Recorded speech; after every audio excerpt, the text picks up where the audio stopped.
പ്രളയക്കെടുതിയിൽ ഹിമാചൽ പ്രദേശിൽ മരണം 16ആയി. 37 പേരെ കാണാതായി. ഹിമാചൽ പ്രദേശിലും ഉത്തരാഖണ്ഡിലും രക്ഷാപ്രവർത്തനം ഊർജിതമാണ്. ഉത്തരാഖണ്ഡിൽ വ്യോമസേനയുടെ സഹായത്തോടെ നിരവധി പേരെ സുരക്ഷിത സ്ഥാനത്തേക്ക് മാറ്റി. വരും ദിവസങ്ങളിലും മഴ കനക്കുമെന്നാണ് മുന്നറിയിപ്പ്. ഹിമാചൽ പ്രദേശിൽ മേഘവിസ്ഫോടനമുണ്ടായ സമേജ് ഗ്രാമത്തിൽ സൈന്യത്തിന്റെ നേതൃത്വത്തിലുള്ള രക്ഷാപ്രവർത്തനം തുടരുന്നു. വരും ദിവസങ്ങളിലും ശക്തമായ മഴയാണ് കാലാവസ്ഥാ നിരീക്ഷണ കേന്ദ്രം പ്രവചിക്കുന്നത്. അതിനാൽ ദ്രുതഗതിയിൽ ആളുകളെ സുരക്ഷിത സ്ഥാനത്തേക്ക് മാറ്റുകയാണ്. സംസ്ഥാന ദുരന്ത നിവാരണ അതോറിറ്റിയുടെ കണക്ക് പ്രകാരം ഹിമാചലിൽ 85 റോഡുകൾ അടച്ചു.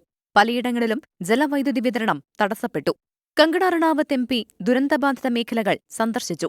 ഉത്തരാഖണ്ഡിൽ മേഘവിസ്ഫോടനമുണ്ടായ മേഖലയിൽ നിന്ന് വ്യോമസേനയുടെ പ്രത്യേക വിമാനത്തിൽ 201 പേരെ സുരക്ഷിത സ്ഥാനത്തേക്ക് മാറ്റി. ഹെലികോപ്റ്റർ സഹായത്തോടെ ദുരിതാശ്വാസ ക്യാമ്പുകളിൽ അവശ്യ സാധനങ്ങളും എത്തിച്ചു. വടക്കുകിഴക്കൻ സംസ്ഥാനങ്ങളിൽ വരുന്ന ദിവസങ്ങളിൽ ശക്തമായ മഴ ലഭിക്കുമെന്നാണ് കാലാവസ്ഥാ നിരീക്ഷണ കേന്ദ്രത്തിന്റെ മുന്നറിയിപ്പ്. 24 ഡൽഹി.